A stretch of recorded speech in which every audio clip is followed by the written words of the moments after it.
ગુજરાતના મારા વહાલા સૌ નાગરિક ભાઈઓ બહેનો, સ્વતંત્રતાના 79મા પર્વની આપ સૌને ખૂબ ખૂબ શુભેચ્છાઓ. આઝાદીના 7.5 દાયકાથી વધુ સમય પૂર્ણ કરીને આપણે સ્વતંત્રતાની શતાબ્દી તરફ આગે કદમ ભરી રહ્યા છીએ. આજે આપણો દેશ વિશ્વની મહાસત્તાઓમાં સ્થાન પામવા સક્ષમ બન્યો છે.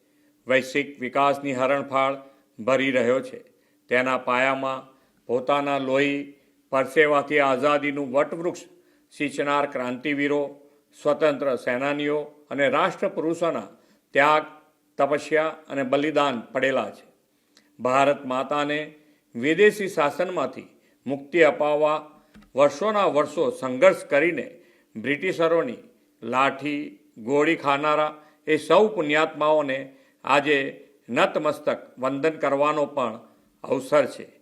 રાષ્ટ્રહિત પ્રથમનો ભાવ હૈયે હોય અને સ્વનું નહીં પણ સમસ્તનું ભલું કરવાની પ્રતિબદ્ધતા હોય તો અસરકારક પરિણામો મેળવી શકાય છે. ભારતે વડાપ્રધાન શ્રી નરેન્દ્રભાઈ મોદીની લીડરશિપમાં ઓપરેશન સિંદૂરની સફળતાથી દુનિયાને એ બતાવ્યું છે.